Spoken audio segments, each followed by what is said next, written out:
Hey you guys, the video is going to be about an incident that just happened this week that you may or may not have seen uh, somewhere on Facebook or YouTube, wherever the case may be.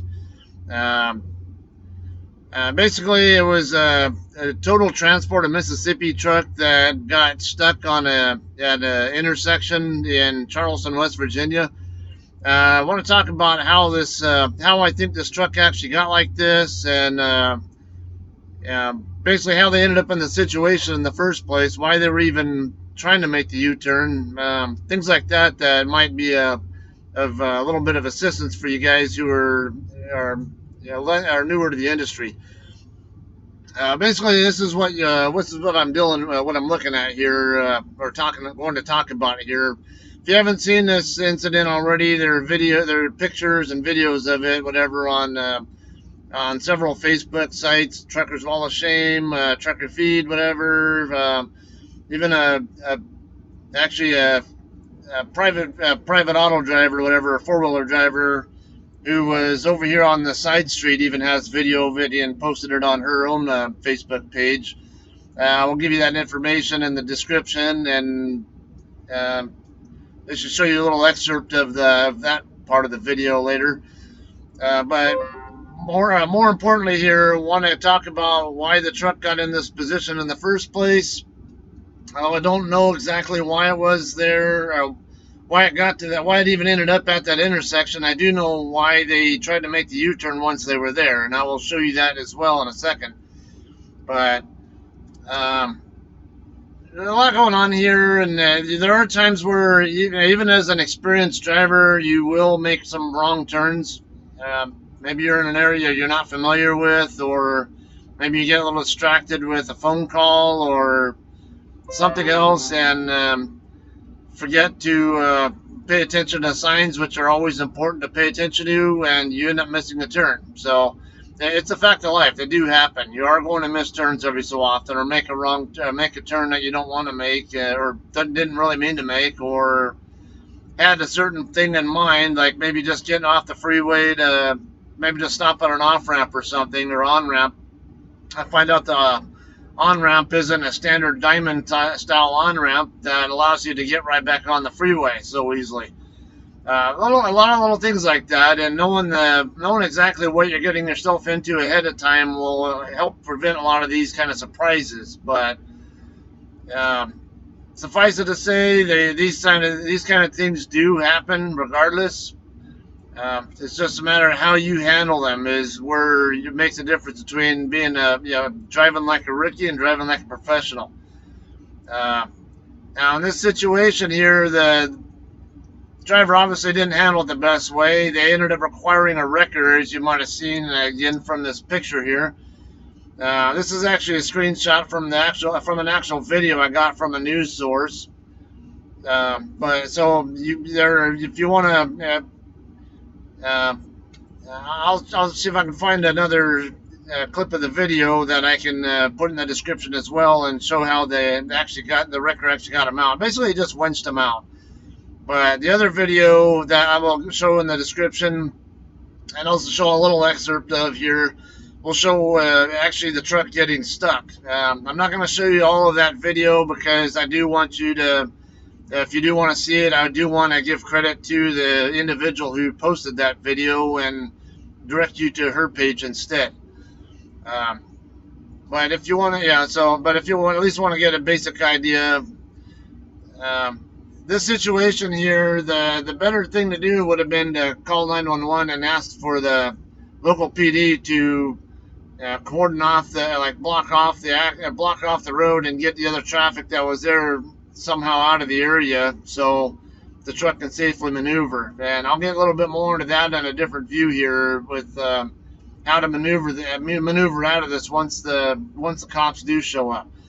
A lot of times, usually the cops won't even give you a ticket for this. They understand that sometimes you make bad decisions or make turns that you get a little surprised and don't know how to get out of a thing safely. As you don't want to be making U-turns or backing up in traffic situations without someone there to spot you and keep you from running into other traffic and causing accidents. Okay, so anyway, well, let's go ahead and move on, and I'll show you some of the Google map view, where exactly this bridge is at, the satellite view, show you exactly why the truck even made the U-turn instead of just making the turn in the first place. Turning right or left onto the street that they were at. Yeah, all those little details. We can give you some little clues on what led up to this, even if we don't know exactly the driver's answer or why they were there.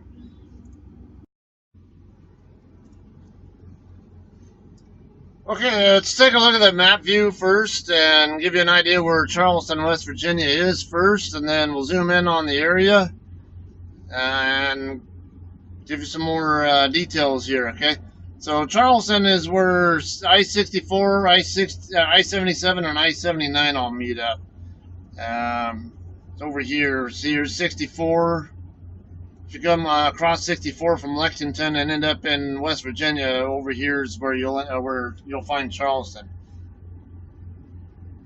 All right, but zooming in over here now, on the south side of town is where the bridge is that is in question. It's actually this one right here.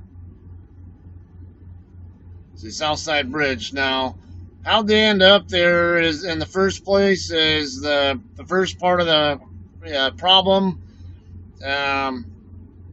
Did they have a local area customer that they had to deal with? I don't know. Could probably search around through the area and see if there are any dock doors in the area. But then again, to drive in, I mean, it doesn't necessarily need necessarily need a dock door to work with if they do have a customer. But I would say my guess is that maybe they got off of I-77 here and got off at this exit here, thinking maybe it'd be a standard diamond interchange where they could just get back on the on-ramp and park there for a little bit. Who knows? Or maybe their GPS directed them onto there, whether they had traffic delay that the GPS was trying to get them to avoid, or who knows what else. But I have I-64, I-77, and US 60 all here in the area. 60 comes right through downtown, actually. But Southside Bridge is on this, I guess I would call it a northeast, southwest kind of road. Comes up into here. It's a more narrow road here once you get north of Highway 60. So whether they got off here at this exit or something, or either of these exits and ended up on 60 and then made the turn, I don't know. The point is they ended up somehow on this road. Now, it is. I mean, I don't see anything. Any reason to think that trucks can't or shouldn't be on that road, but seeing the area though, or then again, there's really no good reason for a truck to be there unless they're making a delivery or pickup. Which what are the odds of that? I don't know. I don't know the area. I don't know if trucks do any local operations there. Well, let's go ahead and look at this Southside Bridge here, and I'll show you exactly why the truck made the turn in the first place. I'm going to zoom in. I'm going to come over here to the street view, right where he was at, and give you a good view of what he actually was dealing with. Okay, when we get up here to the end of the intersection, this utility pole right here, there's a no tractor trailers sign on there. You see right there, no tractor trailers either direction. Probably was going to make a turn here onto one of these streets and came across this sign and realized, oh crap, I can't make this turn, and they're worried about getting a ticket for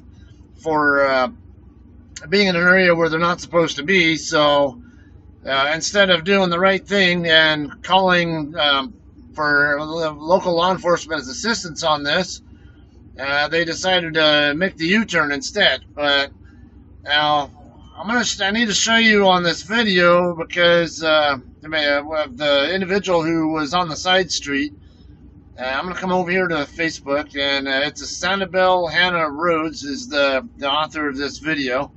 And you see I don't know how good of an idea this is of his, but Do you think he's going to make it? Oh, I think he may have just. I see he's jackknifing his tractor his trailer to make this turn at all. Oh. Now, something you need to understand when you're making a tight turn like this, if you're going to make a tight turn like that, you got to understand how your trailer moves in relation to the way your tractor is. So, as long as if you're basically lined straight up with your trailer, anywhere between that and a 90-degree angle from the trailer, your trailer is going to roll the same direction that you are rolling. So if you're rolling forward, your trailer will also roll forward. But if you get more than 90 degrees off from your trailer, and you start getting closer to where the point your trailer is about to hit the side of your tractor, the trailer is actually going to roll in the opposite direction of what your tractor is rolling in. So in other words, if you're rolling forward and you're at a greater than 90-degree angle off from your trailer is actually going to roll backward, not forward. And when you're doing that, there's a greater risk that the back of your trailer is going to roll back into something, even though you're trying to avoid doing that. And then also, as your tandems are further forward, you're going to have that tail swing there as well. So there's also greater risk that it's going to swing out and pivot around and hit something, even if it isn't rolling backwards, even if it's sitting, even if your tandems are just pivoting and not rolling at all forward or backward, there's still that chance that your tandems are going to swing out and hit something. So, got to understand this, all right, and not get yourself in these predicaments, and not try to get yourself out of it by making even more dumb decisions. Okay. We all make dumb decisions. I just made one myself last night while I happened to be talking to a friend on the phone, a fellow JCT driver. I'm not really familiar with the roads up here in the Northeast. I was up in upstate New York, just got through Albany, and was westbound on I-90, and had intended to stay on I-90, but I got just distraction of chatting with my friend and not even paying attention to the signs like I should have been. I come up on this interchange that looked like it might have been like a highway split, but by the time I realized that I was coming up on a more what looked like a larger split and not just an exit to a local road or highway or whatever, it was too late. I'd already missed all the important signs I needed to see to know what exactly that road was going off to the right side. So I ended up basically ended up on I-88 westbound, and that's not the way I intended to go. But now here's why I like having a wider map view of what I'm dealing with, and not having the GPS direct me, because a normal person, particularly an inexperienced driver, would know that they might have known that the GPS was originally trying to get them on I-90, and if they'd missed the turn, probably would have been following the GPS instructions to get them off the highway and get back over to I-90.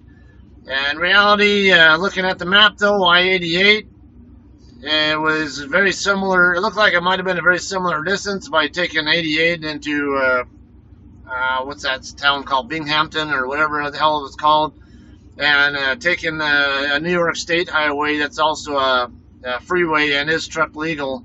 I don't remember the route number, 103, or I could be wrong on that, but basically it ran concurrent with I-86, and I-86 ended up getting me over to the far west end of New York, and actually into just a few miles into Pennsylvania before I met back up with I-90 just northeast of Erie. So these do happen, and it doesn't matter what kind of distraction you're dealing with. I mean, God forbid you be texting and driving or whatever, but now I happen to be on the phone with a friend using my headset and all that, and that's still a great example where any kind of little distraction can cause you to make dumb decisions or not pay attention to things or not notice things that you really should be noticing. So me personally, when I'm coming up on interchanges that I know are important, or if I'm getting off the freeway, I'm more apt to tell whoever I'm on the phone with, hey, I'll talk to you later. fact, as it was, as I got into Binghamton or whatever that town was, where I-88 was ending, and I was going to get on I-86 basically. I was on the phone with my wife and ended up telling her, "Hey, I'm in an area where I need to make sure I don't miss turns, and I need to pay attention to signs. I'll call you back once I'm done with the critical area." And that's exactly what I did. I hung up and got through the area, made sure I didn't miss any signs, and it was really a good thing I did, that I was paying attention, because I thought I couldn't read the what highway number I was expecting to get on, and I'm thinking, oh, well, maybe I could still get on I-88 westbound. But the first sign I saw said to I-88. I was already coming off of I-88, so why would I think anything else but going on I-88 westbound? Well, I get up and I'm in the exit only lane, and it turns out there's the first sign I saw just said to I-88, so I'm thinking that's where I need to be. And as I get near the end of the exit ramp, where I almost had no choice but to take the exit, it said to I-88 eastbound. I just came from I-88, and I was going westbound, so basically that exit would have taken me right back in the direction I came from. So I knew that wasn't the way to go, but if I had been too distracted with talking to my wife still, then there's a chance I would have ended up making a wrong turn again there. So this is an important tip here, and another situation here where I do recommend don't be talking on the phone with people or dealing with other distractions if you're in a traffic environment. If you have a lot of traffic around you, the best action to take is just don't be on the phone.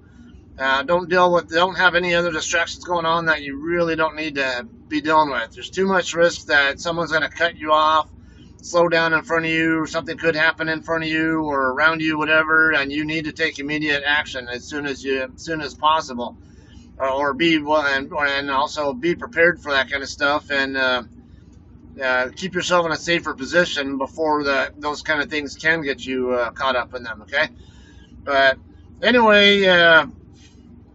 Let's get back to the video, and I guess the map view and satellite, and I'll give you a better explanation of how to handle the situation that this total transport driver got himself into. Okay. All right. So coming back to the map view, we can look at satellite or map, whatever. All right. So anyway, if you get yourself in this situation, wait for law enforcement to show up first and secure the area so you have room to maneuver with.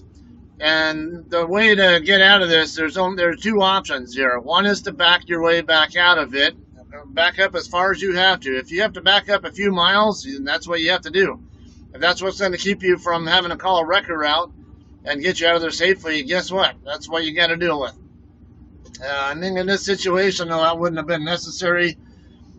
In this particular case, I'm pretty sure the driver could have just, like I said, once the cops showed up, more than likely could have made a left turn here onto Loudon Heights Road first, got his tractor straightened out, and then once that's done, back up over here on the Bridge Road, and then once they're on the Bridge Road, and then make a left turn back on the south side. Onto the south side bridge. This is what you call a T-turn. Now, I would favor left turns over right turns because it's easier to clear obstacles if you're making left turns versus right. You can make the T-turn making right turns as well, but why do that? And when it's safer to make a left turn. So that would be the option I would use if I got stuck in this situation myself. So, like I said, that's what I would do if I got myself in that kind of predicament.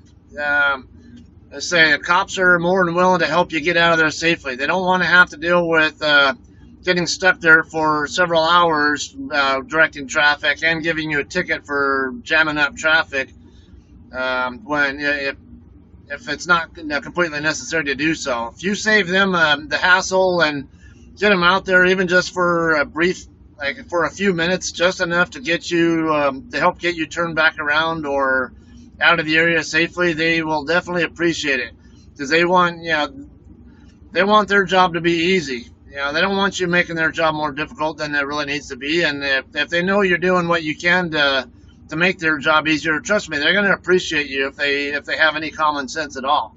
And most of the cops that you'll encounter of these kind of situations actually do have the common sense and the understanding of how what life is like for us to give you that kind of latitude. All right, that's all I have. Hope you got some good information out of this, and please keep it safe. Don't make stupid moves like this. And also, good general rule: don't make U-turns anyway, or regardless, on public roads. A lot of companies, like Sea England, or for example, even JCT, I'm sure, or any carrier. Generally speaking, if they catch a driver making illegal U-turns, it's usually an automatic termination. There's no good reason for a truck to be making a U-turn. There's usually always a way to make the turn safely. Good example, like when I'm on my house, I could make a U-turn right at an intersection there. It's an industrial area where it's almost all trucks, and people who the four-wheeler drivers are all people who work at the warehouses there. But what I still do is I go to the end of the road at the end of the cul-de-sac and turn around at the end of the cul-de-sac. That's the more safe and appropriate way to handle that. So I just don't make stupid decisions. Always think safe. Don't think convenient. There are a lot of times where something might be a more convenient thing to do, but if it's not safe to do or it could get you into trouble, it's probably not the right way to do it. Okay. All right, that's all I have. Let me know if you got some good information out of this. Thanks.